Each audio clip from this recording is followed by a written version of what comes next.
सब हिंदी मीडियम है, कोई दिक्कत नहीं, हम टर्म सारा इंग्लिश में रहेगा। तो इसमें पहला पोर्शन में डिस्कस करूंगा यहाँ पर बायोटेक्नोलॉजी। देखिए, बायोटेक्नोलॉजी को समझने के लिए बायोलॉजी का एक टॉपिक है, थोड़ा सा वो समझ लेंगे, क्योंकि देखिए जो साइंस है वो माँ है, टेक्नोलॉजी उसका बच्चा है। टेक्नोलॉजी का जन्म साइंस से ही होता है। अब बायोटेक्नोलॉजी तो मैं आपको पढ़ाता हूँ, लेकिन इसको शुरू करने से पहले कुछ बेसिक चीज़ें हैं जो आपने बायोलॉजी में पढ़ा होगा, तो उसको बहुत डिटेल में नहीं जाता हूँ क्योंकि लेक्चर भी बहुत कम रहता है, तो उस हिसाब से मैं चलूँगा। तो बायोटेक्नोलॉजी जो शब्द है ये 1919 में एक हंगरी के कृषि वैज्ञानिक थे, एग्रीकल्चरिस्ट थे, जिनका नाम था, नोट करते जाइएगा अपने हिसाब से, कार्ल इरेके। कार्ल इरेके ने बायोटेक्नोलॉजी शब्द को दिया। ठीक, अब बायोटेक्नोलॉजी क्या है इसको थोड़ा सा बता करके फिर मैं जो बेसिक बताऊंगा फिर बायोटेक पे आऊंगा। ठीक है, देखिए बायोटेक्नोलॉजी है क्या। देखिए सीधी सी बात है, जो तमाम जैविक प्रक्रियाएं होती हैं जिनको हम बायोलॉजिकल प्रोसेस कहते हैं, जैसे श्वसन होता है, किण्वन होता है, ये तमाम जैविक प्रक्रियाएं और जीवों के शरीर का भाग, जीवों के शरीर के अंश या भाग और जैविक प्रक्रियाओं का उपयोग मानव कल्याण के लिए किया जाए, मानव को फायदा पहुंचाने के लिए किया जाए, तो उसे बायोटेक्नोलॉजी से। घर में आप एक बायोटेक का उपयोग करते हैं, दही जमाते हैं, क्या करते हैं, थोड़ा सा जामुन ला के डालते हैं, तो बायोटेक्नोलॉजी का ही तो परिणाम है। बायोटेक्नोलॉजी का मतलब है कि जीवों के शरीर या जीवों के शरीर का भाग अथवा जैविक प्रक्रियाओं का उपयोग मानव के उपभोग के लिए, मानव के फायदे के लिए, मानव के कल्याण के लिए किया जाए, तो उसे हम बायोटेक्नोलॉजी। अब बायोटेक्नोलॉजी में पूरी तरह से, क्योंकि बायोटेक्नोलॉजी आपकी के वर्ड आता है जेनेटिक इंजीनियरिंग।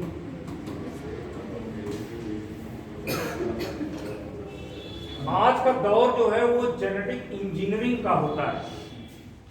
आज का जो दौर है वो जेनेटिक इंजीनियरिंग का होता है। तो इसको समझने के लिए थोड़ा सा आपको जेनेटिक्स के बारे में, डीएनए आरएनए के बारे में आपको समझना पड़ेगा कि आपका डीएनए दूसरे के डीएनए से अंतर के। अगर वर्तमान में देखें तो बायोमेट्रिक का सबसे बढ़िया जो है वो है डीएनए फिंगरप्रिंटिंग। आपने शायद लता मंगेशकर का एक गाना सुना होगा, नाम गूंज जाएगा, चेहरा ये बदल जाएगा, लेकिन तेरी आवाज ही पहचाने। मैं इस गाने को थोड़ा सा घुमाता हूँ और बोलूँगा कि नाम गूंज जाएगा, चेहरा ये बदल जाएगा, लेकिन तेरा डीएनए ही पहचाने। वो मैं इसलिए कह रहा हूँ कि आज के दौर में आप प्लास्टिक सर्जरी करा के चेहरा बदला सकते हैं, प्लास्टिक सर्जरी करा के हाथ की प्रिंट को बदल सकते हैं, वोकल कार्ड जिससे आवाज निकल रही है उसको बदला सकते हैं, आँख का रेटिना जो आधार में जाता है उसको चेंज करा सकते, एवरीथिंग चेंज कर सकते, लेकिन एक चीज नहीं चेंज कर सकते, वो है आपका डीएनए का प्रिंट। अब ये डीएनए फिंगरप्रिंट क्या है ये तो आगे डिस्कस करूंगा। थोड़ा सा डीएनए और आरएनए थोड़ा सा समझते हैं, ठीक है। जो बेसिक नोट्स होंगे वो मैं कोशिश करूंगा कि आपको आप नोट कर लीजिए, कुछ मैं होगा तो मैं सबको बोल के पीडीएफ भेज दूंगा, क्योंकि लिखाने में क्या होगा बेटा कि समय बहुत जाता है। तो थोड़ा समझिए पहले जेनेटिक्स को। देखिए जेनेटिक्स क्या है जेनेटिक शब्द तो 1905 में डब्ल्यू बेटसन ने दिया था, 1905 में।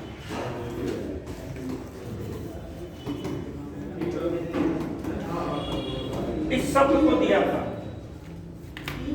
लेकिन जेनेटिक्स है क्या, इसकी डिफिनेशन समझ लीजिए। बाकी आपके पास एनसीईआरटी किताब होगी, एनसीईआरटी रखे हैं कि नहीं, और नहीं रखे हैं तो एक काम करिएगा, एक बार कक्षा 6 से लेके कक्षा 10 तक की एनसीईआरटी अवश्य पढ़ लीजिएगा।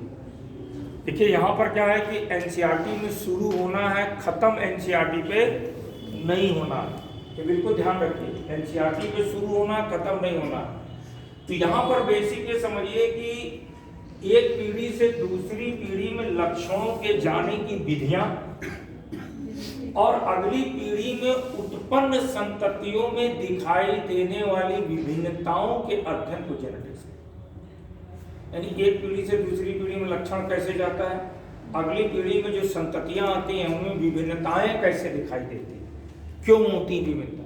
भाई आप अगर 3-4 भाई बहन हैं तो सबका सोच, सबकी शकल सूरत अलग दिखती है कि नहीं, तो विभिन्नताएं आती हैं कि नहीं, तो इन सब के अध्ययन को जेनेटिक्स कहते हैं। और ज़्यादा डिटेल में नहीं जाना है इसमें। फिर यहाँ पर मुद्दा यह है कि जेनेटिक्स जब शुरू हुई, ग्रेगर जॉन मेंडल के बारे में आपने पढ़ा होगा, बहुत ज़्यादा उस पर जाना नहीं है क्योंकि बहुत इम्पोर्टेंट नहीं है वो। ग्रेगर जॉन मेंडल ने इस पर एक्सपेरिमेंट किया। फिर ग्रेगर जॉन मेंडल के मृत्यु के पश्चात सन 1900 में कई वैज्ञानिक थे जिन्होंने मेंडल के नियम को दिया। मेंडल ने स्वतः कोई नियम नहीं दिया। 3 अलग अलग वैज्ञानिक थे, Carl Correns, Hugo de Vries and Erich von Tschermak, जिन्होंने मेंडल का नियम दिया था। लेकिन आपने पढ़ा होगा जब 9-10 की किताब में, नहीं पढ़ा है तो एक बार पढ़िएगा, उसमें बार बार एक शब्द का प्रयोग है, फैक्टर। हिंदी में कहते हैं कारक। फैक्टर शब्द का प्रयोग किया है कि लंबेपन का कारक बौनेपन के कारक पर प्रभावी होता है। तो वहां पर मुद्दा ये उत्पन्न होता है कि ये कारक है क्या, यानी कौन सा ऐसा रसायन है, कौन सा ऐसा केमिकल है जो हमारे लक्षण को अगली पीढ़ी में देगा। देखिए एक चीज समझ लीजिए, बायोलॉजी ही केमिस्ट्री है, केमिस्ट्री ही फिजिक्स है। आपका शरीर एक केमिस्ट्री है, बहुत सारी चीजों से मिलकर बना, और केमिस्ट्री को जब कायदे से समझेंगे तो वो फिजिक्स है। तीनों एक दूसरे से मिलता जुलता है। जैसे जैसे फिजिक्स केमिस्ट्री में शोध होता गया, रिसर्च होता गया, जानकारी मिलती गई, वैसे वैसे बायोलॉजी को हमने एक्सप्लोर किया, उसके बारे में हमको और जानकारी। तो वैज्ञानिकों ने सोचा वो क्या चीज है जो एक पीढ़ी से दूसरी पीढ़ी में लक्षण को लेकर। तो होता क्या है, अब शुरू करते हैं। 1869 में एफ मास्टर साहब जो एक पैथोलॉजिस्ट थे। पैथोलॉजी समझते हैं? जब आप हॉस्पिटल में जाते हैं तो क्या होता है, आपके ब्लड की जांच करता है वो पैथोलॉजिस्ट। तो इन्होंने देखा क्या कि कॉटन है, किसी को चोट लगी हो तो चोट लगने के बाद अगर आप उस पर ध्यान ना दें तो पस नहीं आ जाता है। तो एक रुई में मवाद पोछा हुआ, फेंका हुआ है, तो इन्होंने उसको अध्ययन किया। अब ये पस में होता क्या है, देखिए पस में आपका डेड बॉडी WBC, आपके ब्लड में RBC होता है, एक WBC होता है, एक प्लेटलेट होता है, ये शरीर का सोल्जर है। तो उस कॉटन में मरी हुई RBC, मरी हुई WBC का और बैक्टीरिया भी मरे होंगे। तो जब उन्होंने स्टडी किया, उसको अध्ययन किया, रिसर्च किया, तो उसमें एक विशेष प्रकार के रसायन को देखा। उस वक्त तक उस रसायन के बारे में कोई जानकारी नहीं, और उस रसायन का नाम आपने रख दिया न्यूक्लियन। आपने उस रसायन का नाम न्यूक्लियन रख दिया। फिर 30 साल तक ये मामला ठंडे बस्ते में पड़ा रहा। 1899 में अल्टमाइन साहब आए। अल्टमाइन साहब ने इस न्यूक्लियन का नाम रख दिया न्यूक्लियन। क्यों रख दिया? क्योंकि जब रिसर्च किया तो ये जो न्यूक्लियन है ये अम्लीय प्रवृत्ति का था, तो नाम न्यूक्लिक एसिड रख दिया। फिर इस पर और शोध हुई, और जब और शोध हुई तो पता चला जो न्यूक्लिक एसिड है ये 2 प्रकार का होता है। एक तो डीएनए,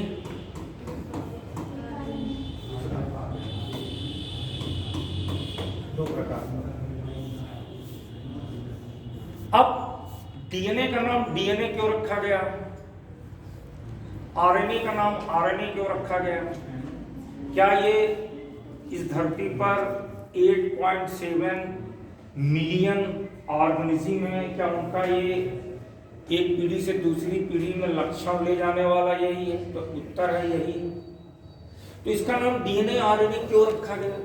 डीएनए का पूरा नाम तो आप जानते होंगे, डीऑक्सीराइबोन्यूक्लिक। अब डीएनए जो है वो 3 यौगिकों से मिलकर के बना। यौगिक जानते हैं? यौगिक को मिश्रण में अंतर जानते हैं? नहीं। जैसे H2O है, जो वाटर है, ये यौगिक है। अगर हम पानी और चीनी मिला के शरबत बना दे तो वो मिश्रण। पानी में 100 ग्राम चीनी मिलाया, 50 ग्राम मिला, तो अनिश्चित अनुपात में 2 चीज मिली है ना, तो मिश्रण हो गया। H2O क्या हो गया? ये यौगिक हो गया, यानी कंपाउंड हो गया। या ग्लूकोज क्या है? कंपाउंड हो गया। तो जब इन्होंने देखा कि 3 कंपाउंड से मिलकर बना, एक है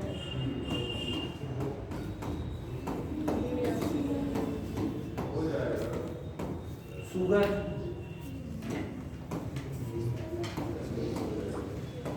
बोरिक एसिड, तीसरा है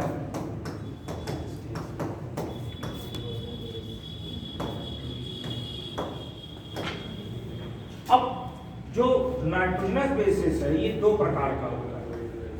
एक है प्यूरीन, दूसरा है पीरीमिडीन। प्यूरीन 2 प्रकार का है, एडेनिन और गुआनिन। ये थाइमिन और साइटोसिन, ये आपको पता है।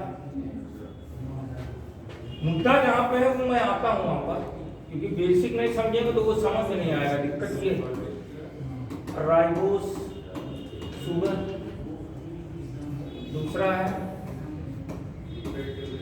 फॉस्फोरिक एसिड, तीसरा इसमें होता है नाइट्रोजनस बेसिस। ये भी यहाँ पे 2 प्रकार का होता है, मैं यहाँ लिख देता हूँ। एक तो है प्यूरीन, दूसरा है पीरीमिडीन। प्यूरीन यहाँ भी 2 प्रकार का होता है, एडेनिन और गुआनिन। और पीरीमिडीन यहाँ भी 2 प्रकार का होता है, एक यूरोसिल और एक साइटोसिन। तो देखिए यहाँ पर समझिए, एक बच्चा नीट की तैयारी करता है, अब एक सिविल की तैयारी करता है। यहां पर केमिस्ट्री में जाए तो केमिस्ट्री करें, इसमें यूरोसिल होता है और इसमें थाइमिन होता है। तो खाली आपको इतना जानना है, अब इसका मॉलिक्यूलर स्ट्रक्चर क्या है, कैसे, इससे आपको कोई मतलब नहीं। अब आपको समझना क्या है, इसको 2 तरीके से पढ़ना है। कुछ तो इसकी केमिस्ट्री जानना है, और सबसे बड़ी चीज इसका एप्लीकेशन समझना, उपयोगिता को समझना। अब जब इसकी खोज हो गई, ये समझ में आ गया वैज्ञानिकों को, जो अनुवांशिकी पदार्थ है वो 2 प्रकार का है, डीएनए और आरएनए। डीएनए इससे मिलकर बना है। तो मैं 2 तरीके से चलता हूँ, थोड़ी सी केमिस्ट्री बताता हूँ, फिर इसके अप्लाइड पोर्शन पे आता हूँ। अप्लाइड पोर्शन पर ज्यादा ध्यान दीजिएगा। अप्लाइड जो मैं केमिस्ट्री बताऊंगा ये तो किताब में मिलेगा, लेकिन जो अप्लाइड पोर्शन हो सकता है कि न मिलेगा, समझ रहे ना। तो जब देखा गया कि ये तीनों मिल करके इसको बनाते हैं, तो पहले केमिस्ट्री भी चल रहा हूँ, और ये तीनों मिल करके इसको बनाते हैं। अब आप ये बताइए कि जब हमने न्यूक्लिक एसिड के आणविक स्ट्रक्चर को अध्ययन किया तो ये तीन चीजों से बना। तो वैज्ञानिकों ने सोचा कि इस धरती पर 8.7, अगर वर्तमान में देखें तो 8.7 मिलियन प्रजातियां हैं। क्या उन सबका जेनेटिक मटेरियल क्या है? तो उत्तर होता है उन सबका जेनेटिक मटेरियल न्यूक्लिक एसिड है। तो ये डीएनए आरएनए किसका डीएनए है, किसका आरएनए है? तो जितने भी पूर्ण जीव हैं, कंप्लीट ऑर्गेनिज्म, हम पेड़ पौधे, जीवाणु तक का जेनेटिक मटेरियल डीएनए ही होता है। फिर आरएनए किसका? कुछ वायरस का जेनेटिक मटेरियल आरएनए है और कुछ का डीएनए है, और जिन वायरस का जेनेटिक मटेरियल आरएनए है वो हमारे लिए बहुत डेंजरस है।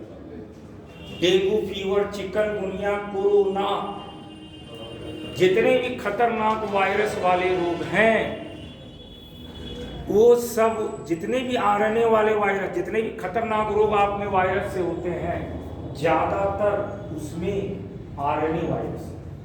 हाँ, कुछ वायरस है जैसे chicken pox, cow pox, small pox, इसका जेनेटिक मटेरियल डीएनए होता है, ये उतना खतरनाक है। तो कुछ वायरस का चूंकि जेनेटिक मटेरियल आरएनए मिला और कुछ का डीएनए मिला, कुछ का डीएनए मिला, कुछ का आरएनए मिला, इसलिए आरएनए को आनुवंशिकी पदार्थ की कैटेगरी में रखना पड़ा। अब अगर कोशिका में डीएनए है तो आरएनए भी होगा, तब आरएनए क्या होगा? डीएनए का असिस्टेंट होता है। और कैसे असिस्टेंट होता है अभी मैं बताऊं, इतनी बात समझ में आई। यानी इस धरती पर जितने भी जीव हैं, जितने पूर्ण जीव हैं, वायरस को तो पूर्ण जीव कहते ही नहीं, आपने पढ़ा भी होगा, उसको जीव निर्जीव के बीच की कड़ी कहते हैं। तो जितने भी पूर्ण जीव हैं सबका जेनेटिक मटेरियल क्या है? डीएनए ही है। ये तो इसका अप्लाइड हो गया। अब इसकी केमिस्ट्री को भी देखते हैं। जब ये पता चला इन तीनों चीजों से मिलकर के ये बना, ये तीनों यौगिक से मिलकर के बना, तो मुद्दा ये था कि डीएनए जो है इसका आणविक संरचना कैसे, क्योंकि आज हमने आणविक संरचना समझा, उसी का परिणाम जेनेटिक इंजीनियरिंग आई।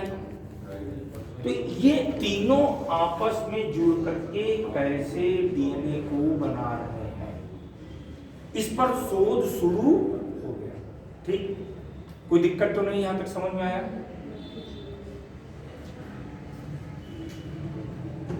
अब क्या हुआ कि समय बीता, समय है 1953 का।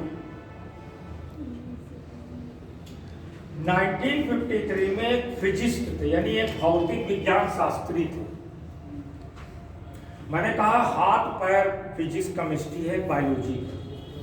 आप अगर पीछे जाएं तो जैसे जैसे माइक्रोस्कोप की खोज होती है, पहला माइक्रोस्कोप लाइट माइक्रोस्कोप आया, जैकेरिया जॉनसन ने बनाया, सेल के अंदर कुछ हमने देखा। फिर आइए 1971 के आसपास इलेक्ट्रॉन माइक्रोस्कोप बना, तो सेल के बारे में और जानकारी मिली। अगर हम आज देखें तो आज 1986 में नोबेल मिला था एक नायाब माइक्रोस्कोप की खोज के लिए, स्कैनिंग टनलिंग माइक्रोस्कोप, और एटॉमिक फोर्स माइक्रोस्कोप खोजा गया। उसी के बाद एक नई तकनीक पैदा होती है जिसका नाम आपने सुना होगा, नैनो टेक्नोलॉजी। इस तकनीक की सहायता से आप कोशिका तो छोड़ दीजिए, कोशिका तो बहुत बड़ा है, आइटम को देख सकते, न केवल देख सकते, अपने हिसाब से उसको अरेंज कर सकते। तो समझ रहे हैं ना मेरी बात? ये तीनों चीजें एक साथ चलती हैं। अब प्रश्न था कि ये डीएनए का आणविक संरचना कैसे, नहीं, हम कैसे डीएनए के 3D पिक्चर को देख सकते। 3D समझते हैं, 3 डायमेंशनल। हमको आप कैसे देख रहे हैं? 3D देख रहे हैं, लंबाई चौड़ाई ऊंचाई। ये बोर्ड को कैसे देख रहे हैं, 2D देख रहे हैं। तो 3D पिक्चर हम कैसे देखें डीएनए के अणु का। तो 1953 में एक भौतिक विज्ञान शास्त्री थे जिनका नाम था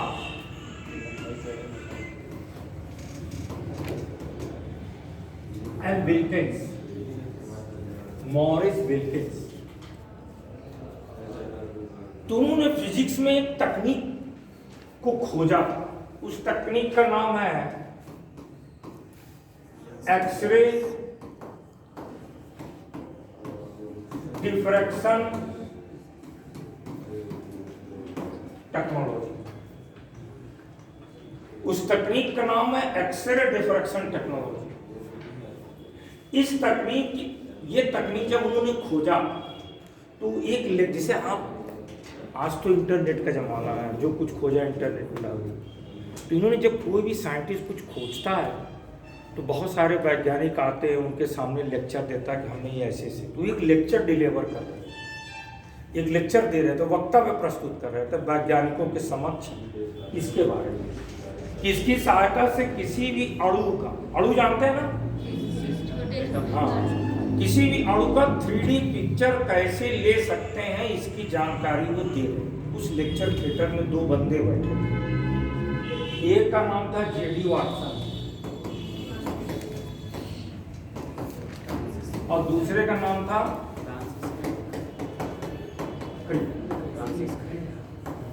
आपने ये 92 बुक में देखा है। ये दोनों बंदों ने उस लेक्चर को सुना जो जेडी एम विल्किंस साहब ने दिया, और इस लेक्चर का फायदा उठा करके आप दोनों ने इसी साल यानी 1953 में डीएनए का द्विकुंडली संरचना को देखा। 1953 में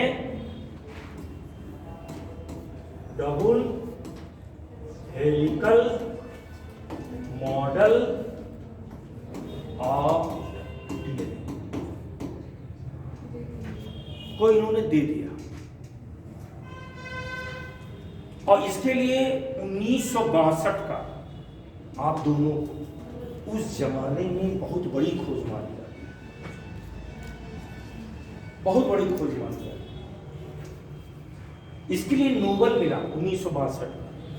अब इन्होंने जो मॉडल दिया, आइए उसको समझते हैं, उसके साथ धीरे धीरे हम इंजीनियरिंग की ओर बढ़ते हैं। अब आपने जो मॉडल दिया वो देखते हैं।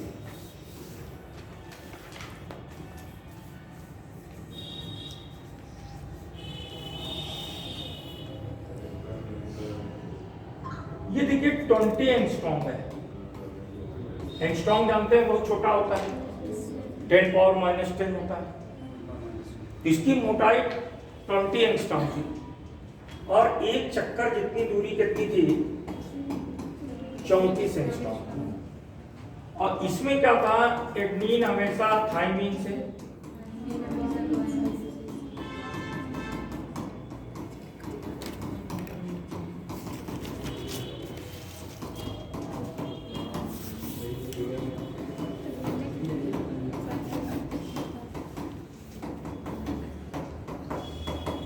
थोड़ा सा इसकी केमिस्ट्री समझते हैं, फिर अप्लाई पे चलते हैं। केमिस्ट्री थोड़ा समझते हैं। देखिए केमिस्ट्री ये है कि ये दो चैन दिख रही है, श्रृंखलाएं दिख रही है, परस्पर एक दूसरे से स्प्रिंग की तरह कुंडल, जैसे सीढ़ी नहीं होती ऊपर चढ़ने वाली गोला, वैसे दिख रही है ना।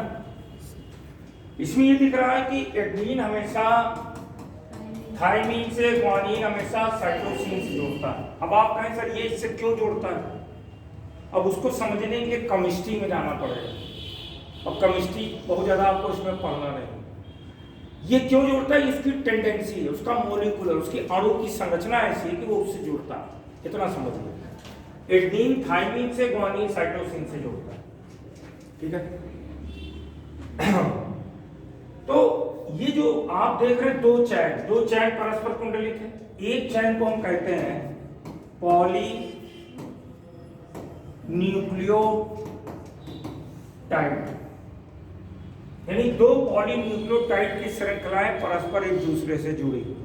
पॉलीन्यूक्लियोटाइड का मतलब क्या हुआ? एक अणु क्या होगा? डीऑक्सीराइबोज शुगर प्लस एक अणु फास्फोरिक एसिड प्लस एक अणु नाइट्रोजनस स्पीशीज, तीनों के एक एक अणु जुड़ेंगे तो बनेगा न्यूक्लियोसाइड। न्यूक्लियोसाइड। अब कई सारे अणु जुड़ेंगे, न्यूक्लियोसाइड के n अणु हो गए तो क्या हो गया? यानी n कह दीजिए, यानी इनके एक एक अणु जुड़े और इसके बहुत सारे अणु जुड़ जाए तो क्या कहलाएगा? पॉलीन्यूक्लियोटाइड। इतनी बात समझ में आई? हाँ, अब ये होता कहाँ है? आइए इसको समझते हैं। सबसे पहले मानव के संदर्भ में बात करते हैं। मानव के शरीर की अगर एक कोशिका देखें तो उसके केंद्रक में जो डीएनए होता है उसकी लंबाई 1.8 मीटर लगभग होती है, यानी मोटा मोटा कहें तो 2 मीटर होती है आपके शरीर की एक कोशिका। इसी तरीके से अन्य जीवों की कोशिका के केंद्रक में भी डीएनए होता है, लंबाई अलग अलग हो सकती है। इतनी बात समझ में आई?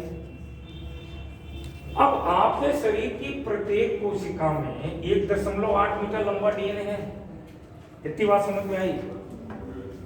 अब हम एक चीज और यहाँ पे पूछेंगे आपसे कि इस धरती पे सभी जीवों का जेनेटिक मटेरियल, मैंने अभी बताया कि डीएनए होता है। इतनी सारी सबका, आपका, हमारा, पेड़ पौधों का, बैक्टीरिया का, डॉग का, हाथी का, शेर का, सबका जेनेटिक में डीएनए है। अब क्या केमिकल कंपोजिशन में कोई अंतर है? कोई अंतर नहीं।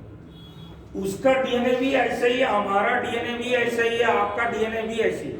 तो यार इतना वेरिएशन क्यों, इतना अंतर क्यों दिखाई देता? ये घर में 4-5 भाई बहन हैं तो चारों 5 भाई बहन की शक्ल सूरत अलग दिखेगी। कोई आईएएस बनना चाहेगा, हो सकता कोई टॉप का क्रिमिनल बन जाए, हो सकता नहीं हो सकता। तो ये वेरिएशन आता कहाँ से? ये क्या होता है? इसको समझना है।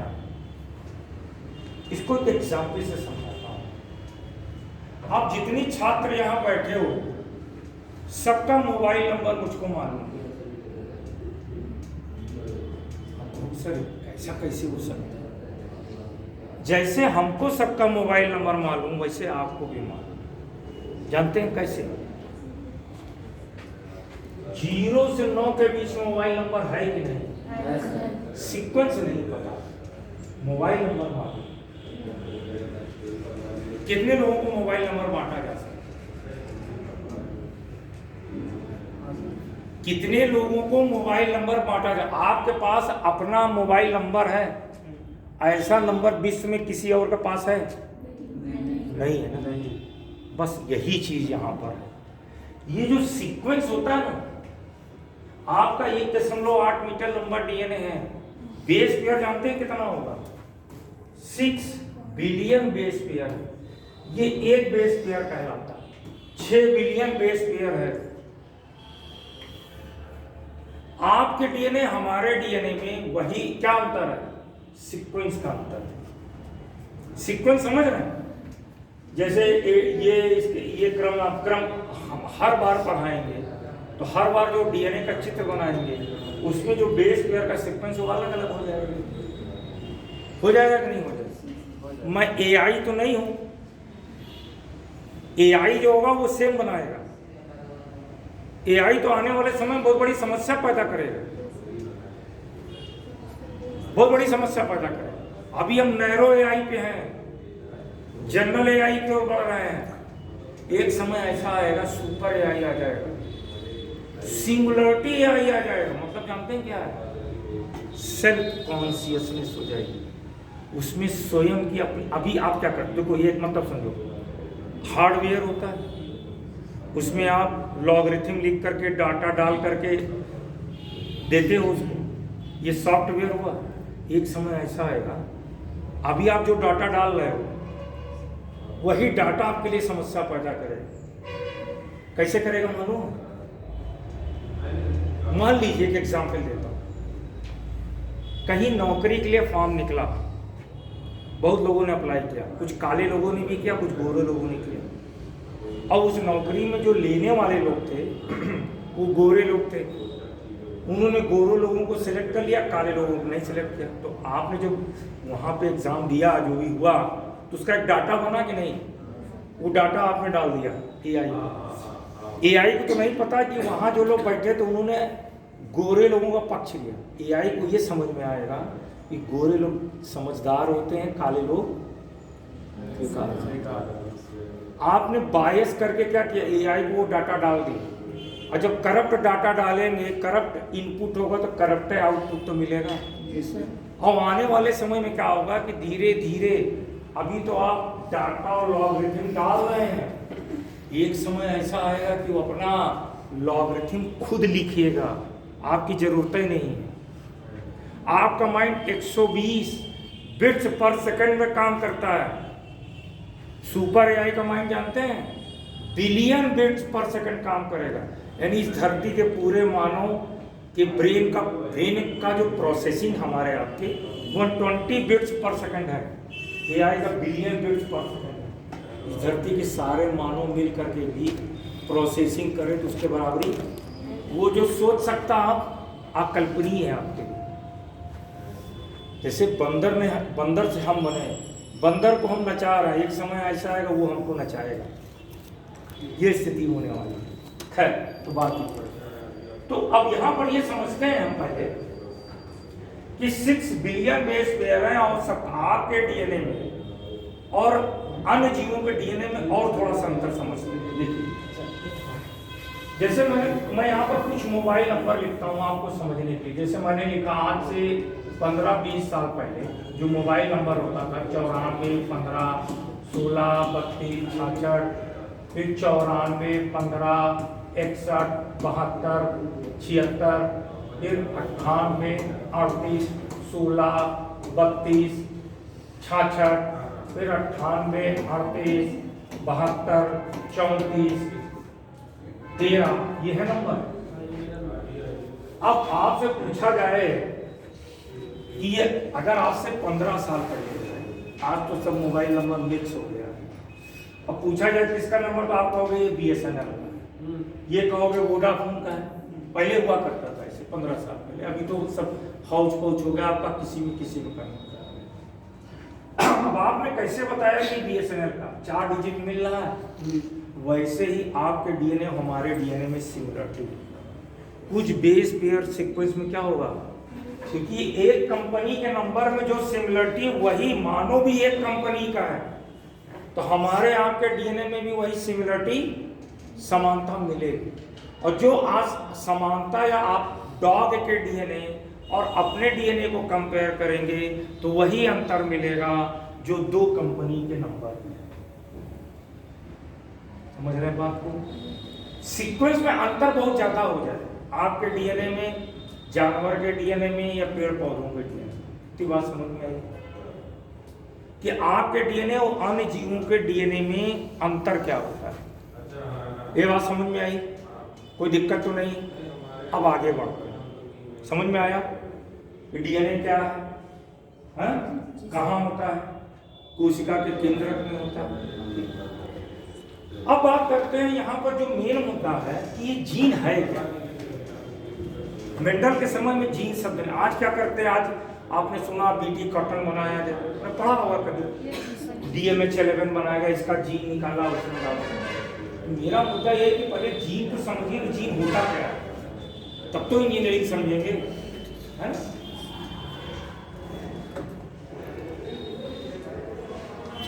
अब आइए समझते हैं कि जीन है क्या। अभी तक समझ गए कि आपके डीएनए और अन्य जीवों के डीएनए के रासायनिक संगठन में कोई अंतर नहीं। जिस तरह से आपका जो मोबाइल नंबर है, मेरा, मैंने उसमें डिजिट खाली सीक्वेंस बदल गया तो आदमी बदल गया, नंबर बदल गया, बिल्कुल वही चीज है। अब बात करते हैं कि जीन है क्या। आज बात होती है जेनेटिक इंजीनियरिंग, है ना, बहुत सारा काम हुआ जेनेटिक इंजीनियरिंग। तो ये है क्या, इसे कहते क्या, ये होता क्या। डीएनए के खंड को, भाग को, अंश को जीन कहते हैं। अगर अंग्रेजी में बोले the part of the DNA that governs particular trait which is known as gene, या हिंदी में बोले तो डीएनए के खंड को, भाग को, टुकड़े को जीन कहते हैं। जैसे आपका ये डीएनए है, इसका ये टुकड़ा है, ये खंड है, इसे जीन। अब आपके मन में एक प्रश्न आएगा, इसका ये बताइए जो जीन होता है उसमें बेस पेयर कितने होते हैं? कोई निश्चित नहीं। किसी जीन में 100 बेस पेयर हो सकते हैं, किसी जीन में 50 बेस पेयर हो सकते हैं, किसी जीन में 1000 बेस पेयर। यहाँ गणित का नियम नहीं लगता है कि जीन का मतलब 100 बेस पेयर का ग्रुप हो गया तो वो जीन हो गया, ऐसा नहीं। समझ रहे हैं बात को? जीन 10 पेयर का, 100 बेस पेयर का, 1000 बेस पेयर का हो सकता है, कुछ भी हो सकता है। जीन का मतलब डीएनए का खंड। यही आप कह सकते हो डीएनए का सक्रिय भाग, टुकड़ा। अब फॉर एग्जाम्पल हम आपसे पूछें, बेटा ये बताओ आप में कुल कितनी ट्रेट है? ट्रेट का मतलब आप में कुल कितने लक्षण हो? आप काले हो, गोरे हो, नाटे हो, मोटे हो, बाल सीधा है, करली है, आवाज मोटी है, पतली, बहुत सारे लक्षण है, नहीं अनलिमिटेड लक्षण। और इन सारे लक्षणों को कहीं ना कहीं से ये जीन ही गवर्न करता है, यानी इसके लिए रिस्पॉन्सिबल होता, कारक होता है, रिस्पॉन्सिबल या कारक होता है। और आज हम क्या कर रहे हैं? इसी जीन को मैनिपुलेट कर रहे हैं, तोड़ जोड़ कर। अब फॉर एग्जाम्पल समझ, जैसे मान लीजिए डीएनए का ये खंड है जिसे जीन कहते हैं, ये जीन रिस्पॉन्सिबल है मिलेनिन के। मिलेनिन क्या है? इसी के कारण आपको त्वचा का रंग होता है, आप काले गोरे होते हैं, मिलेनिन। ये जीन मिलेनिन को बना रहा। मिलेनिन क्या है? ये प्रोटीन है। देखिए जिस भी केमिकल के नाम के लास्ट में आयन लगे समझ लेना वो प्रोटीन है। ये प्रोटीन को बना रहा है, मिलेनिन को बना रहा, त्वचा का रंग बन रहा।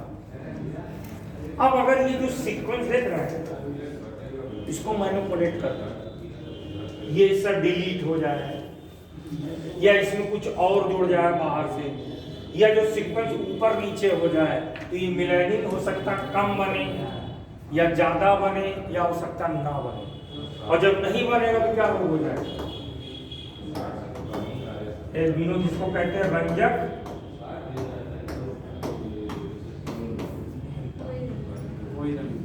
आनुवांशिकी रूप।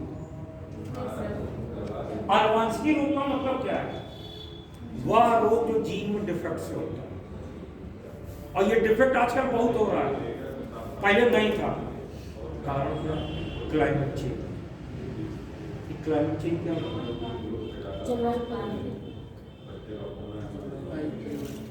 क्लाइमेट चेंज क्या होता है? ग्लोबल वार्मिंग क्या होती है? क्या होता है? कैसे होती है? यार इतना देखो ये चीज बता, दिमाग में जो है ना एकदम सीधा स्टेट। मान लो गर्मी के दिन में आप कार ड्राइव कर रहे हैं, ठीक, 35-40 डिग्री टेम्परेचर, कार को ले आकर के आपने मैदान में खड़ा कर दिया, घर के अंदर आ गए। गर्मी के दिन कार खड़ी 2-3 घंटा खड़ी रही, और जब कार में अंदर खोलते हो कैसा, बाहर से ज्यादा कार के अंदर गर्मी है। ऐसा क्यों हुआ? जो सूर्य का प्रकाश आया, जो गर्मी आई, वो कार के अंदर रेडिएशन के द्वारा तो गई, बाहर निकली नहीं, अंदर गर्मी है, दरवाजा खोल दिया, कार ठंडी हो गई, फिर अंदर घुस गए। लगभग वही स्थिति है। जो कार्बन इमिशन होगा तो वो क्या करेगा? जो कार्बन इमिशन हो रहा है वो एटमॉस्फेयर में उसकी मात्रा बढ़ गई, तो जब उसकी मात्रा बढ़ जाएगी एटमॉस्फेयर में, तो जितनी भी कार्बन गैस है, कार्बन डाइऑक्साइड है, मीथेन है, क्लोरोफ्लोरोकार्बन है, हाइड्रोफ्लोरोकार्बन है, यहाँ तक कि जलवाष्प है,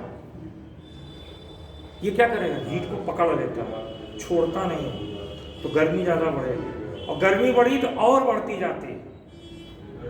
इसी को ग्लोबल वार्मिंग। और ये ग्लोबल वार्मिंग जैसी चीज भी इसके बदलाव में कारक बनती है। इसी को कहते हैं म्यूटेशन, उत्परिवर्तन। जीन में आए अचानक परिवर्तन। म्यूटेशन एक प्राकृतिक घटना है, वो सतत होती है, लेकिन हमने क्या किया, क्लाइमेट चेंज करके इस घटना को के रेट को बढ़ा दिया। म्यूटेशन अब ज्यादा होने लगा। कारण क्या है? Global warming. समझ गए? जीन क्या होता है? जीन जो है वो डीएनए का खंड। अब इसी संदर्भ में थोड़ा सा आगे बढ़ते हैं, थोड़ा करंट पे आते हैं, बाकी नोट डाउन करा देंगे, पहले समझ लीजिए। जब वैज्ञानिकों ने ये समझ लिया कि जो डीएनए है, डीएनए के खंड को जीन कहते हैं, वो ही लक्षण को ले जाता है, काले गोरे नाटे मोटे छोटे, हम ही नहीं सभी जीवों। तो दिमाग में बात नहीं आएगी कि यार आदमी में कितना जीन होता है, तो कौन सा जीन कौन से लक्षण को प्रकट करता है, ये मन में विचार आएगा कि नहीं आएगा? इससे फायदा क्या होगा? हमको पता चल जाएगा ये जीन इसके लिए है, तो जीन को अपने हिसाब से मैनिपुलेट करके अपने हिसाब से कर सकते हैं। तो इस पर रिसर्च हुआ कि कुल कितने जीन मानव में होते हैं। अब मानव के साथ अन्य जो फसलें हैं, जो पेड़ पौधे हैं, जो अन्य जानवर हैं, उनमें कुल कितने जीन होते हैं, इसके बारे में स्टडी शुरू है।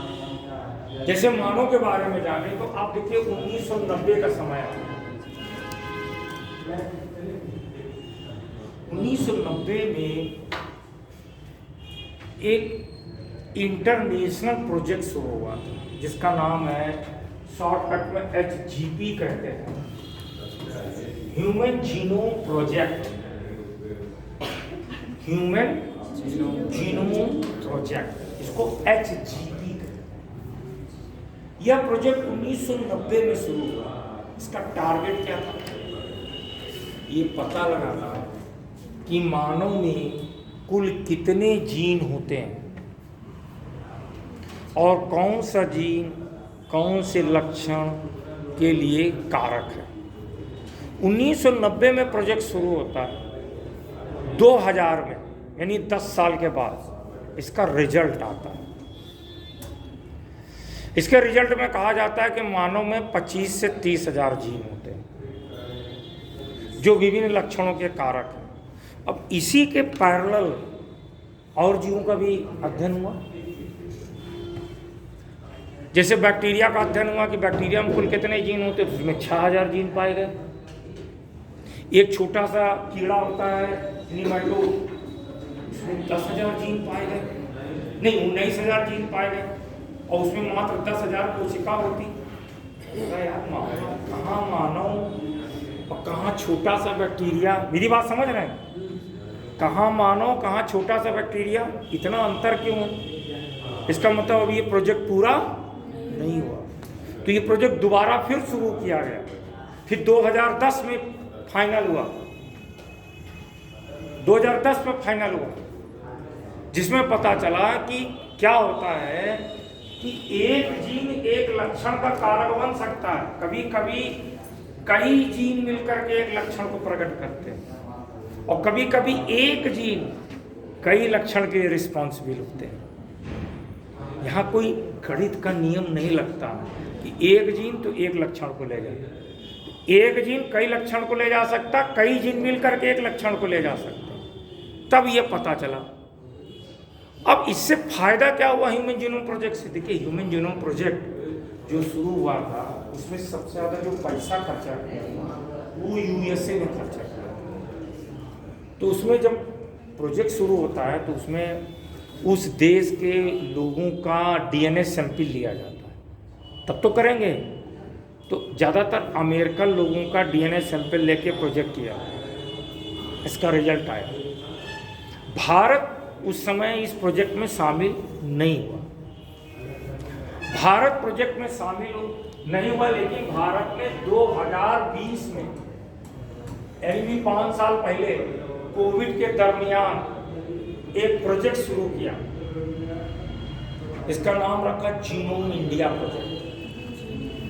Genome India project. इस प्रोजेक्ट में क्या किया, ये प्रोजेक्ट पूरी तरह से HGP से इंस्पायर्ड है, यानी यह प्रोजेक्ट ह्यूमन जीनोम प्रोजेक्ट के ही पैटर्न पर काम किया गया। इसमें किया क्या गया, पूरे भारत से 10,000 भारतीयों के DNA सैंपल को इकट्ठा किया और उस पर अभी स्टडी हो रही है, अभी पूरा नहीं हुआ प्रोजेक्ट। फायदा क्या मिलेगा, इतना खर्चा हो रहा है तो इसका फायदा क्या मिलेगा, इसका फायदा क्या मिलेगा। देखिए फायदा ये मिलेगा, जैसे आप बस्ती में रहते हैं और ये जो प्रोजेक्ट शुरू हुआ इसमें सभी बहुत सारे लोगों का, हर जिले से, हर जो सुदूर एरिया वहाँ के लोगों का DNA कलेक्ट किया गया, स्टडी किया। मान लीजिए कि मिला कि बस्ती में कोई गांव, वहाँ का जो DNA सैंपल स्टडी किया गया तो पता चला यहाँ के रहने वाले लोगों में थैलेसीमिया या सिकिल सेल एनीमिया जैसी बीमारी आने वाले समय में होने की संभावना मिल गई, पता चल गया। अब क्या करेंगे, उस इलाके में उस रोग से संबंधित जो चिकित्सा सुविधाएं हैं वो क्या करेंगे, उपलब्ध कराएंगे। ये इसका फायदा हो। और एक ideal Indian human reference genome तैयार करेंगे। आइडियल, अब मैं UPSC के पैटर्न पे चल रहा हूं। आइडियल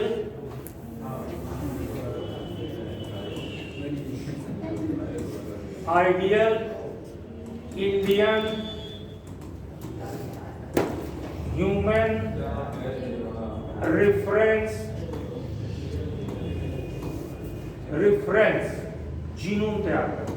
मतलब इसका मतलब क्या हुआ, एक आदर्श भारतीय का जिसमें कोई अनुवांशिकी रोग ना हो, उसका जीनोम बना करके हमने रख लिया डाटा। अब कोई बच्चा पैदा होगा उससे कंपेयर कराएंगे, ये जीन डिफेक्ट, अच्छा ये जीन ले जाता है ब्लड के RBC के नॉर्मल को और यहाँ पर डिफेक्ट, इसका मतलब इस बच्चे को RBC से संबंधित प्रॉब्लम हो, ये इसका फायदा है। आपको देखिए जब भी पढ़ना है उसके फायदे को समझना है और कोई इशू हो तो वो समझना, इसलिए प्रोजेक्ट शुरू।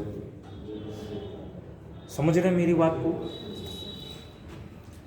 वहां पर जो हुआ वो ह्यूमन रेफरेंस जीनोम तैयार किया, किसमें, HGP। जैसे भारत में कोई MBBS करे और कोई यूक्रेन से MBBS करके आता है तो यहाँ एग्जाम देना पड़ता है, क्योंकि वहाँ की क्लाइमेटिक कंडीशन, वहाँ का रोग और यहाँ के रोग में अंतर। वहाँ आप MBBS करके आएंगे तो यहाँ वैल्यू नहीं होती, यहाँ कई सारे एग्जाम देने पड़ते हैं। लोग विदेश चले जाते हैं MBBS में, लेकिन यहाँ वैल्यू नहीं होती। आप यहाँ करेंगे तो उसकी वैल्यू ज़्यादा। इसी प्रकार से वहाँ का जो ह्यूमन जीनोम प्रोजेक्ट था, क्योंकि सबसे ज़्यादा पैसा USA ने लगाया। देखिए जब भी आपको साइंस पढ़ना है, पॉलिटी और इकोनॉमी को साथ लेके चलना है, तभी UPSC क्रैक कर पाएंगे। साइंस कम पूछेगा, पॉलिटी और इकोनॉमी को ज़्यादा उसमें समझना, क्योंकि सबसे ज़्यादा पैसा USA ने लगाया और सबसे ज़्यादा वहाँ DNA सैंपल किसका कलेक्ट हुआ, USA। जबकि और देश थे तो जो पैसा लगाएगा सरकार उसी की होती। अब भारत में जो प्रोजेक्ट हुआ वो भारतीयों का हुआ, इसलिए भारत काम इसी पैटर्न पर कर रहा है। लेकिन हम क्या कर रहे हैं, भारतीयों का DNA सैंपल लेकर काम कर रहे हैं। आने वाले 5-7 साल में इसकी रिपोर्ट आ जाएगी, इसके बहुत अच्छे परिणाम देखने को मिलेंगे। समझ पाता है, ज़्यादा तो नहीं हो रहा। बताइएगा अगर मैं ज़्यादा हो जाए तो बताइएगा, कि हम आप लोगों को बहुत जानते नहीं हैं। लेकिन चूँकि मैं प्राइवेट कोचिंग में ज़्यादा जुड़ा हूँ, बहुत कम ही। अब इधर में खैर प्रयागराज में जुड़ा हूँ, बाकी तो चाणक्य GS वर्ल्ड वगैरह में पहले क्लास लिया करता था। समझ रहे हैं, समझ में आ रही बात? जीन समझ गए? जीन से संबंधित प्रोजेक्ट भी बता दिया। अब आगे बढ़ते हैं, आपको रिलेशनशिप समझना है। जीन, क्रोमोसोम, जीनोम और प्लाज्मोम में क्या अंतर है, ये चीजें समझना। ये सब चीजें DNA से रिलेटेड। तो आप अभी जीन समझे, अब आपको क्या क्या और समझना ये।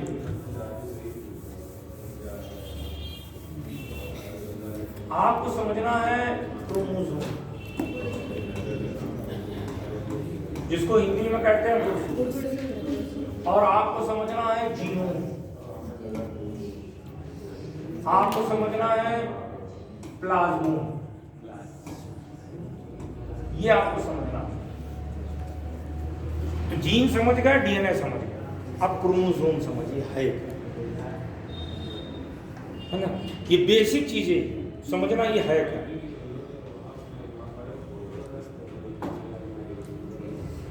देखिए, जब आप 9-10 की किताब पढ़ते हैं तो उसमें चित्र बना होता है कोशिका, उसमें अंदर ऐसे थ्रेड लाइक यानी धागे नुमा रचना होती है। कहीं पर लिख देते हैं डीएनए, कहीं लिख देते हैं क्रोमैटिन फाइबर,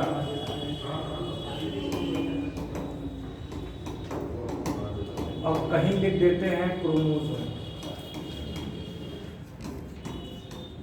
अब ये तीनों में अंतर क्या है,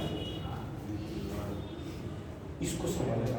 अब देखते होंगे जब घर में किताब आप पढ़ते होंगे, केंद्र के सामने लिख दिया क्रोमैटिन फाइबर, ये कहते हैं डीएनए भी यही होता है। तो अगर आपको नहीं पता तो बड़े कंफ्यूज हो जाते, सारा चक्कर क्या है, ये है क्या।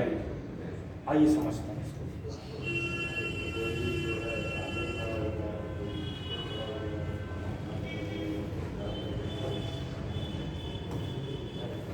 ये आपका डीएनए है, अभी बताया है, इसके बारे में तो समझ गए। मार्केट में एक रस्सी बिकती है, देखा होगा। रस्सी कैसे बनती है, पतले पतले धागे को ऐंठते हैं, एक मोटी बनती, फिर उसको ऐंठते हैं तब और मोटी बनती है।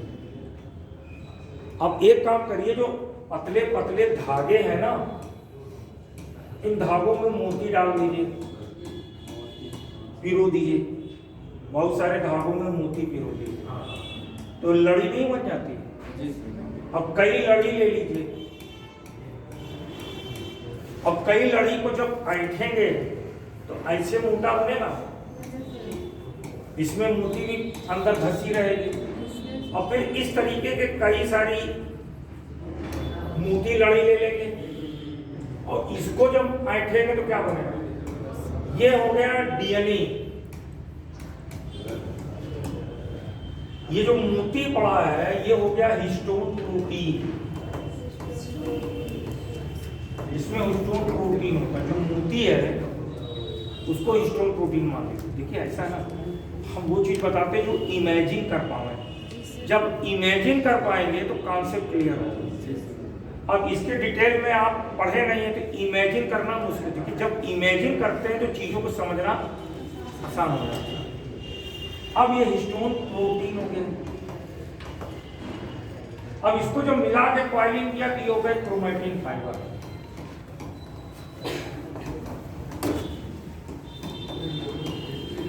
और ये क्या हो गया, ये हो गया मतलब इसमें आपने मोती डाला तो ये हो गया, इसमें बीच बीच में आपका हिस्टोन प्रोटीन थोड़ा अलग अलग से बना, ये हिस्टोन प्रोटीन है।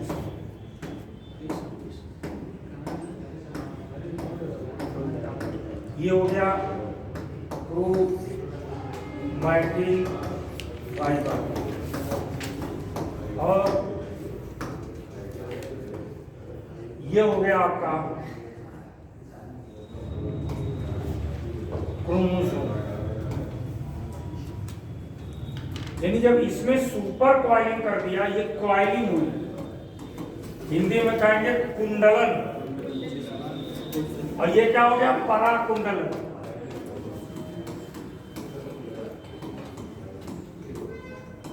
ये क्या हो गया,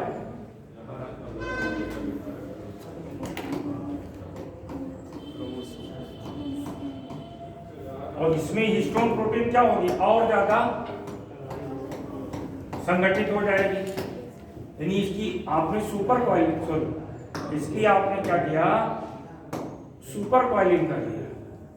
ये बहुत लंबा था, यानी संघनन हो गया ना, ये बन गया क्रोमोसोम। बात समझ में आई? क्रोमोसोम क्या है? क्रोमोसोम किसका बना? डीएनए और हिस्टोन प्रोटीन। उसके कुंड, जिसे रस्सी वाला एग्जाम्पल, मोटी हो गई क्रोमोसोम। जीन क्या है? क्रोमोसोम। अब बताओ जीन क्रोमोसोम में है कि क्रोमोसोम पर? क्रोमोसोम में, पर नहीं है। जैसे लकड़ी मेज में है, लकड़ी मेज पर नहीं है। अगर हम लकड़ी निकाल लें तो मेज का अस्तित्व तो खत्म हो जाएगा। तो जीन कहाँ है? क्रोमोसोम में। तो जीन, क्रोमोसोम और डीएनए, समझ गए? समझ में आ गई बात? कोई दिक्कत? समझ में आ गया? अब आगे बढ़े तो क्रोमोसोम समझ गए, अब जीनोम समझते हैं। जीनोम क्या है? जीनोम समझते हैं।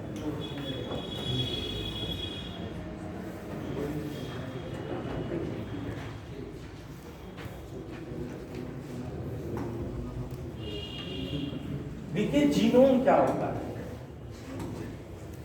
गुणसूत्रों की आगुणित संख्या को जीनोम कहते हैं। मतलब अब थोड़ा सा क्रोमोसोम का डिस्ट्रीब्यूशन समझेंगे, यानी गुणसूत्र का वितरण समझेंगे तो जीनोम समझ में आ जाएगा। वितरण कैसे होता है इसको इनिशियल स्टेज से यहां से समझते हैं। ये शुक्राणु होता है पुरुष में,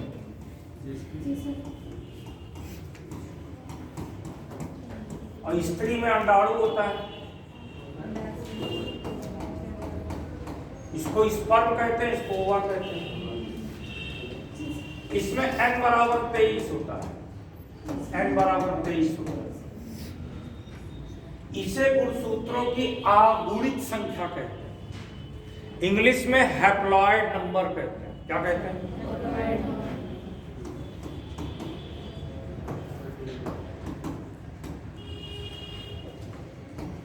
हैप्लॉइड नंबर। और इसी हैप्लॉइड नंबर को जीनोम कहते हैं। गुणसूत्रों के आगुणित संख्या को जीनोम कहते हैं। जीनोम, और कुछ नहीं। जीनोम वर्ड का मायने बता रहा हूं खाली, क्योंकि आगे पढ़ेंगे तमाम जगह वर्ड आएगा तो मायने तो पता हो। बात समझ में आई? अब देखिए ये भी वही हो गया हैप्लॉइड नंबर। अब मान लीजिए ये गुणसूत्र है, इसमें गुणसूत्र कितने हैं?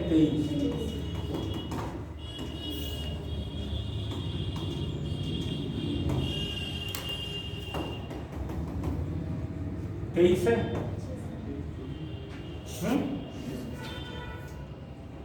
अब जितने भी देखिए इस धरती पे दो प्रकार के जीव हैं। ज्यादातर जीव में लैंगिक जनन होता है, सेक्सुअल रिप्रोडक्शन, जिसमें नर और मादा अलग अलग होता है।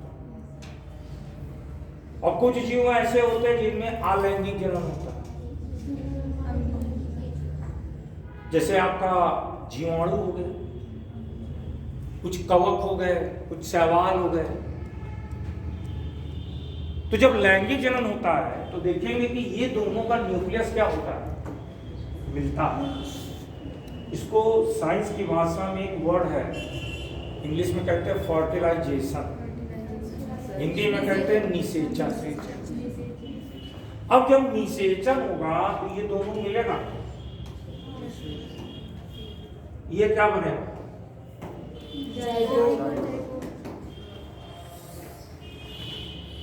अब ये जो जायगोट बनेगा या 2n बराबर कितना होगा? 46। इसे कहेंगे डिप्लॉयड नंबर।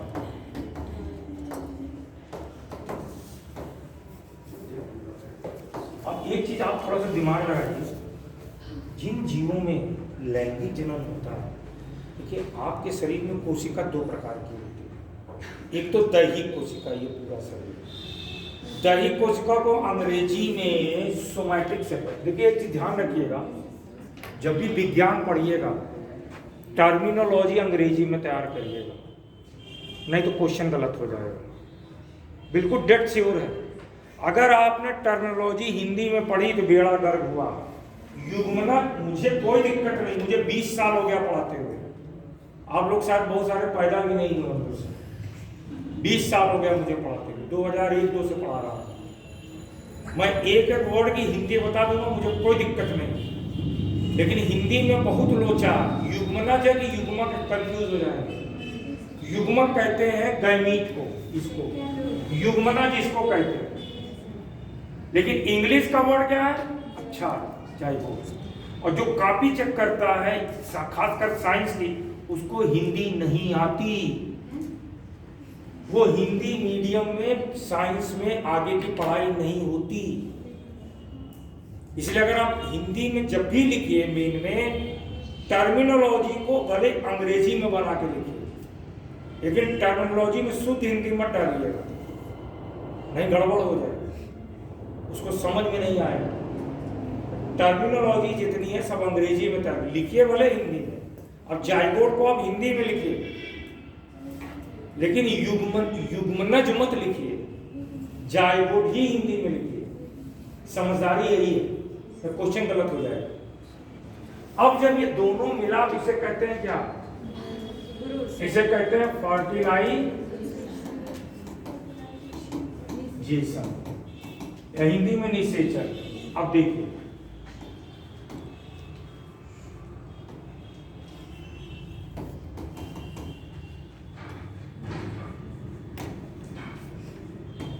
तो इस जोड़ी बना कि नहीं बना? अब आप हमको ये बताइए, जिनमें आपने एक दैहिक कोशिका है, सोमैटिक सेल, दूसरा गैमीट या दूसरे शब्दों में शुक्राणु अंडाणु, 2 प्रकार की कोशिका हुई। इसको कहेंगे लैंगिक कोशिका, इसको कहेंगे दैहिक कोशिका। अंग्रेजी में कहेंगे सेक्स सेल और इसको कहेंगे सोमैटिक सेल। 2 प्रकार की सेल है।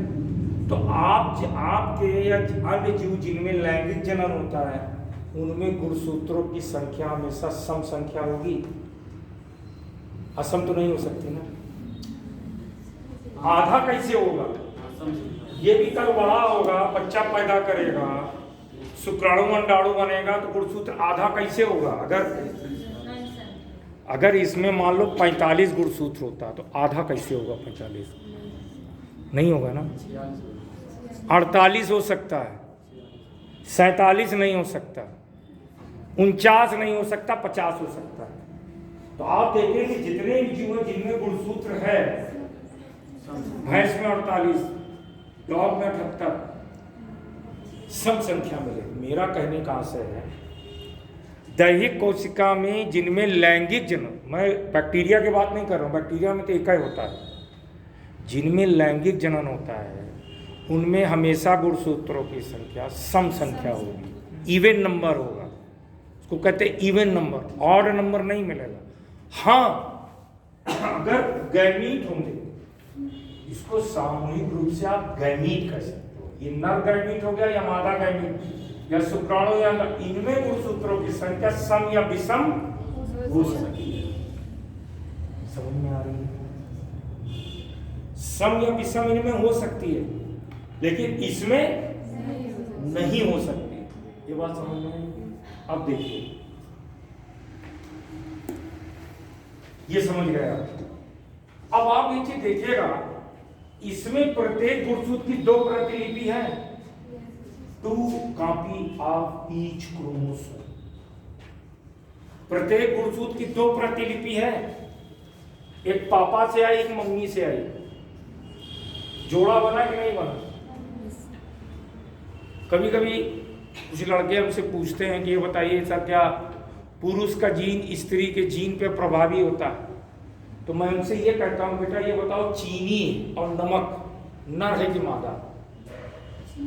अब वो क्या बेवकूफ़ी का प्रश्न है सर। चीनी चीनी होती है, नमक नमक होता है, ना नर होता है ना मादा होता है। उसी तरीके से भैया जीन भी एक केमिकल है, ना नर है ना मादा है। वो इत्तेफाक है कि आपकी शक्ल पप्पा से मिलने लगी या मम्मा से मिलने लगी, हो सकता है दोनों से नहीं मिल रही। ये इत्तेफाक होता है, इसमें कोई ऐसा नहीं होता है कि पुरुष का जीन स्त्री के जीन पर प्रभावी होता है। समझ रहे ना? अब मान लीजिए कि ये जो यहाँ पर एक जीन है, यहाँ पर एक जीन, ये जीन कैपिटल बी है मान लीजिए, इसके कारण स्किन का रंग आदमी का काला है और यहाँ स्मॉल बी, और ये जो गया यहाँ पर, यहाँ कैपिटल बी गया, यहाँ स्मॉल बी गया। अगर कैपिटल बी वाला स्मॉल बी पे प्रभावी तो बच्चा काला होगा, अगर स्मॉल बी कैपिटल बी पे प्रभावी है तो बच्चा गोरा होगा, और दोनों सम प्रभावी है तो बच्चा ना काला होगा ना गोरा होगा, सांवला होगा, कुछ भी हो सकता है। ये जीनों के बीच में relationship,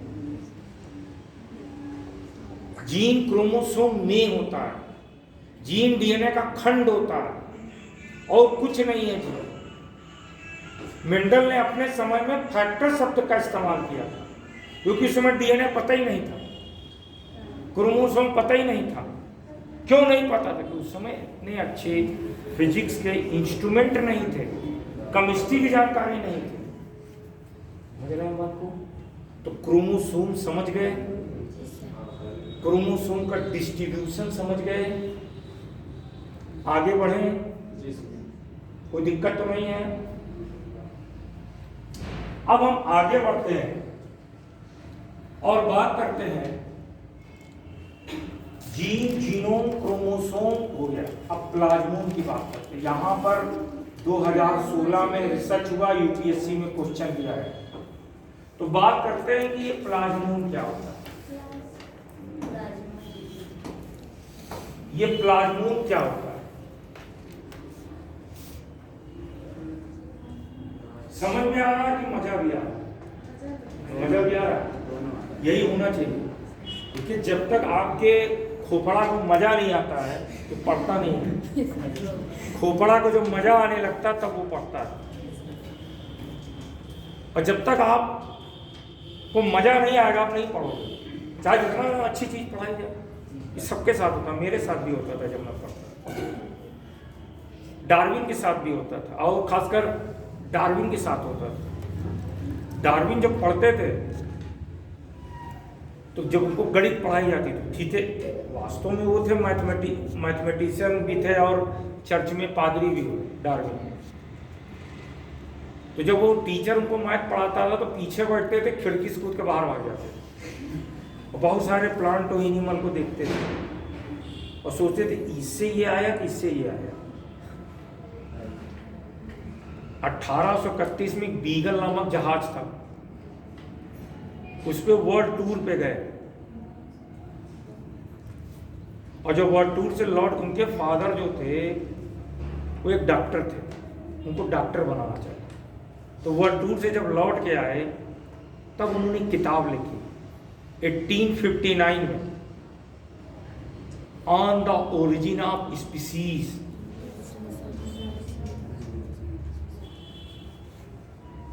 and there natural selection.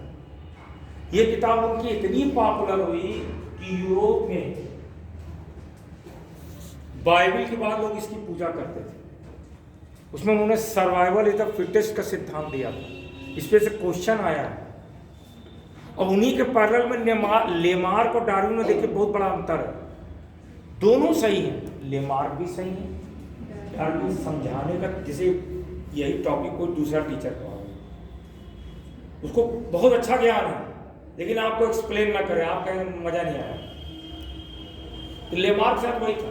Lamarck ने कहा कि छोटी गर्दन वाले, पहले जिराफ होते थे, जब घास का मैदान खत्म हुआ तो उसने अपनी गर्दन उचकाई तो गर्दन लंबी हुई। कहा भैया पहलवान का लड़का तो पहलवान नहीं होती, बात नहीं समझ में, एक गर्दन कैसे लंबी हो। डार्विन ने कहा मैं समझाता हूँ, दो तरीके के जिराफ होते थे, लंबी वाले, छोटे वाले। छोटी गर्दन को खाना नहीं मिला, मर गया, लंबी गर्दन वाला बचा। तो मैं इसलिए सर्वाइवल इज द फिटेस्ट, योग्यतम के उत्तर जीवतम। अब डार्विन के बाद ज़्यादा लोगों को समझ, दोनों का कहना एक ही चीज़ है।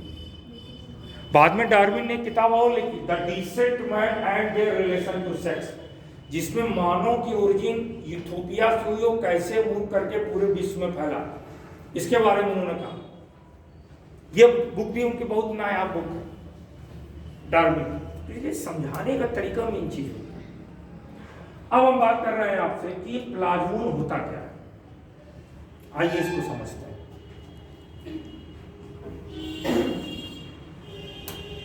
अरे अच्छा, इससे भी मदद जाता है।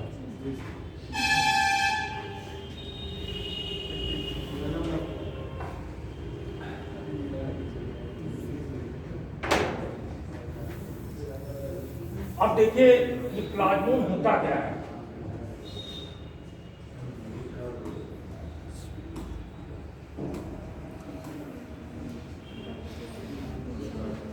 आपने शायद कक्षा 9-10 की किताब में कोशिका का टॉपिक जब पढ़ा होगा तो देखा होगा कि कोशिका में केंद्रक में तो डीएनए होता है,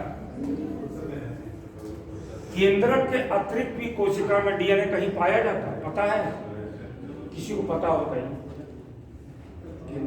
केंद्रक में तो डीएनए होता है, केंद्रक के अतिरिक्त भी कोशिका में डीएनए होता है। कि कोशिका में केंद्रक में तो डीएनए अभी बताया, कोशिका में केंद्रक के कोशिका में जो दूसरे कोशिका में जैसे माइटोकॉन्ड्रिया सुना ना, माइटोकॉन्ड्रिया है कोशिका में। अगर प्लांट सेल में कहें तो उसमें क्लोरोप्लास्ट है जो कि प्लांट सेल में होता है, एनिमल सेल में नहीं होता। तो कोशिका में केंद्रक के अतिरिक्त जो डीएनए होता है वो क्लोरोप्लास्ट और माइटोकॉन्ड्रिया में भी पाया जाता है। इसीलिए क्लोरोप्लास्ट को कोशिका का कोशिका कहा जाता है, सेल्फ गवर्निंग बॉडी है। जो क्लोरोप्लास्ट है, अगर प्लांट से देखें बेटा तो ऐसे होता है प्लांट से, आप थोड़ा सा पढ़िएगा जाते हैं, जो प्लांट से होता है वो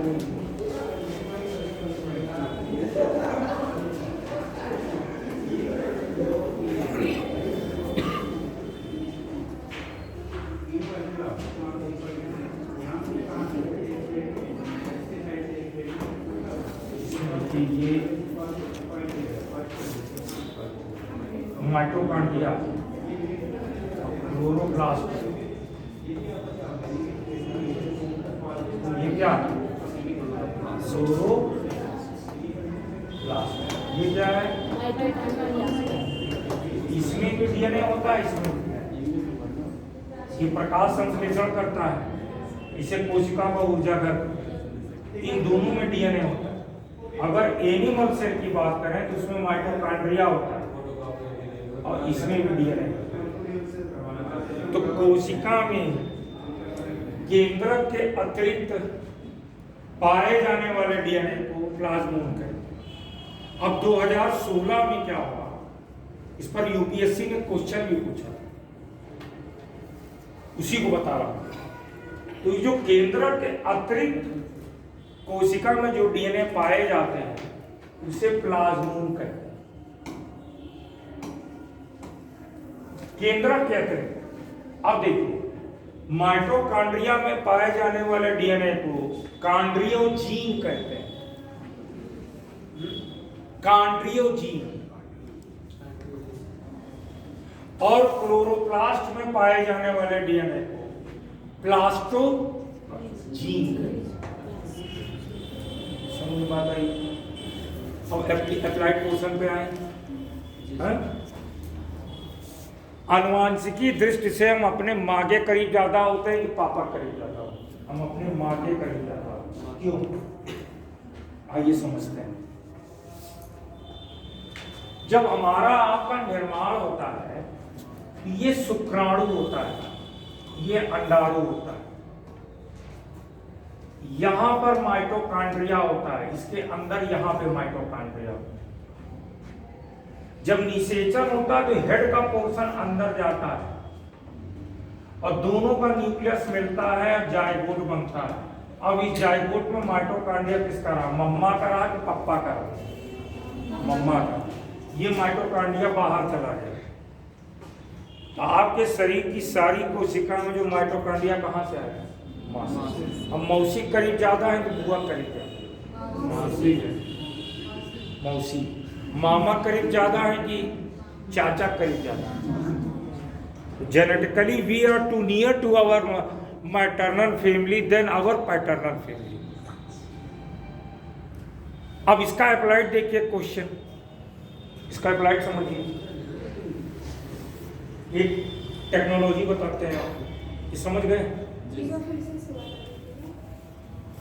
जो बेटा निषेचन होता है ना, दोनों का न्यूक्लियस मिलता है, तो देखिए जो आपका शुक्राणु होगा, ये टेल है, ये हेड है, यहां पे होता है माइटोकॉन्ड्रिया, इंटर करता है केवल हेड, तो माइटोकॉन्ड्रिया नहीं जाता, तो माइटोकॉन्ड्रिया का डीएनए भी नहीं जाता। और जो मदर का ओवा है, इसमें माइटोकॉन्ड्रिया ये है, तो निषेचन तो इसका और इसका होगा ना, तो माइटोकॉन्ड्रिया तो मां का है ना। इसीलिए एक रोग देखेंगे आप, डायबिटीज। डायबिटीज 3 प्रकार की होती है। एक को कहते हैं डायबिटीज, जो डायबिटीज का पूरा नाम है डायबिटीज मेलिटस। एक तो होती है आपको टाइप 1, टाइप 2, और एक होती है जीडीएम।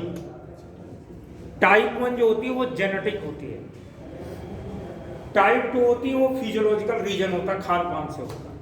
तो जो टाइप 1 जेनेटिक है, अगर आपको डायबिटीज मिलेगी तो मम्मा से मिलेगी, पापा से नहीं मिलेगा। क्यों? क्योंकि उसका रिस्पॉन्सिबिलिटी माइटोकॉन्ड्रियल डीएनए में है। मेरे घर में मेरे फादर के परिवार में सबको लाइन से डायबिटीज है, मेरे को नहीं है, क्योंकि मेरी मदर को नहीं था, मेरी मदर, मेरे मामा, किसी को नहीं था। और इससे संबंधित अभी जो क्वेश्चन है तो उसकी बात करें, ये समझ गए आप? हाँ, अब देखिए 2016 की घटना बताते हैं आप।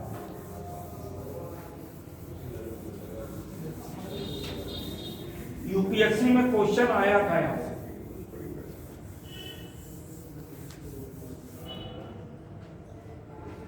यूपीएससी में क्वेश्चन आया था 2016 में। एक न्यूयॉर्क सिटी में डॉक्टर थे, doctor John Zheng, doctor John Zheng, जापानी थे वो। उनके पास एक जोड़ा आया, जोड़े का मतलब पति पत्नी। उनकी पहली बेटी हुई, 5 साल में मर गई, बेटा हुआ वो मर गया, कोई डॉक्टर नहीं पता लगा पा रहा था क्या रोग, यानी कोई भी इंफेक्शियस रोग नहीं मिल रहा था। तब डॉक्टर ने दोनों के डीएनए हर तरह से सेल को अध्ययन किया। तब उनको समझ में आया कि जो ये स्त्री है, स्त्री का जो माइटोकॉन्ड्रिया है उसमें एक जीन है जो डिफेक्टिव जीन, जिस कारण से बच्चों में एक रोग होता है LEIGH, ली सिंड्रोम।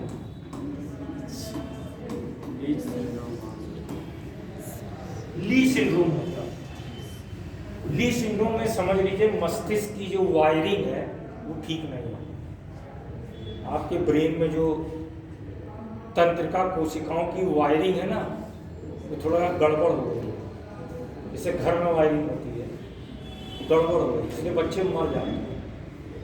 और इसका जो रिस्पॉन्सिबल जीन है वो कहाँ है? माइटोकॉन्ड्रिया में। तो उन्होंने इस रोग के इलाज के लिए एक तकनीक विकसित की, और उस तकनीक का नाम इन्होंने रखा माइटोकॉन्ड्रियल रिप्लेसमेंट थेरेपी, जिसे हम कहते हैं 3 पैरेंट बेबी। 3 पैरेंट बेबी यानी ऐसा बच्चा पैदा हो जो 3 लोगों से पैदा हो, यानी 3 लोगों का अनुवांशिकी पदार्थ उसमें गया, उसे 3 पैरेंट बेबी। ये तकनीक विकसित। अब आप कहें सर ये तकनीक है क्या? ये तकनीक है क्या? आइए समझते हैं।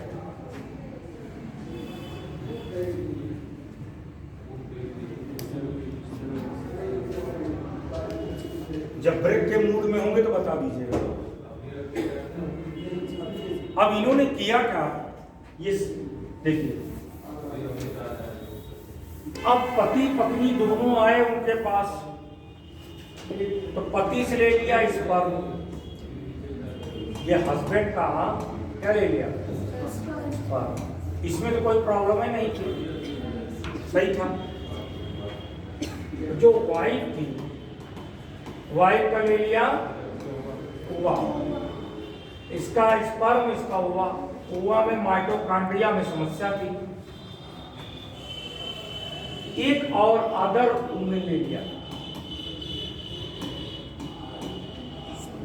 दूसरी एक स्त्री ले लिया जो बिल्कुल समान है, उस स्त्री का भी क्या ले लिया ओवा ले लिया, और इसका माइटोकॉन्ड्रिया बिल्कुल सही है। तो एक तरीका ये हो सकता था, इसका माइटोकॉन्ड्रिया निकाल के इसका माइटोकॉन्ड्रिया डाल के इसे निषेचित कराते, लेकिन उसमें समस्या है, जानते हैं क्या? जब आप कभी कोशिका वाला चैप्टर पढ़ेंगे, सेल वाला, तो उसमें कहीं कहीं ये लिख के आता है साइटोस्केलेटन।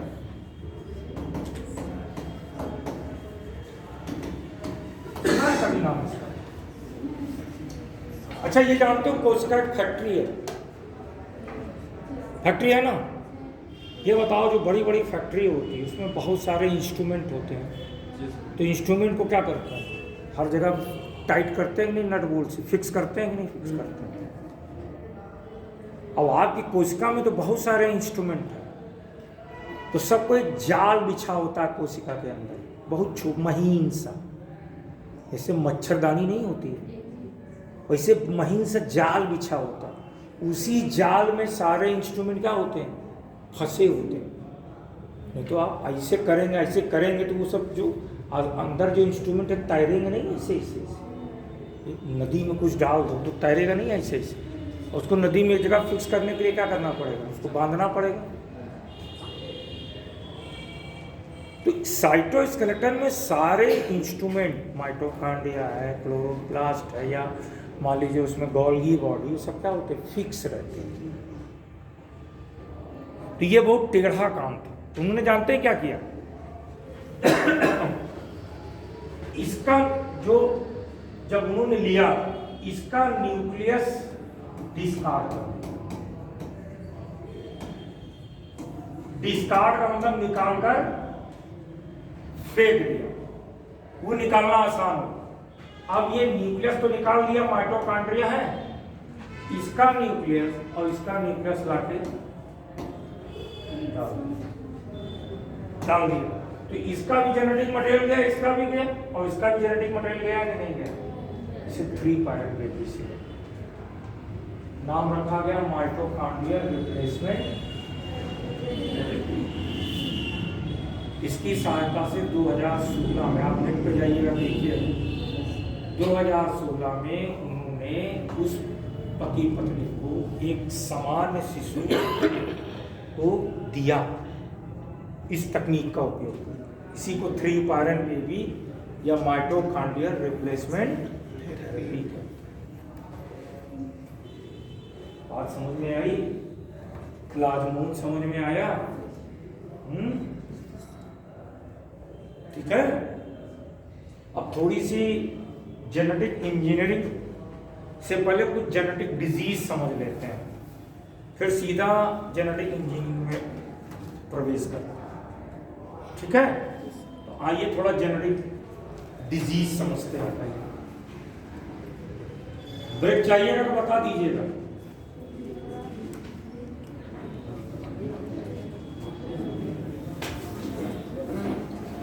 तो आइए एक एक करके दे दें।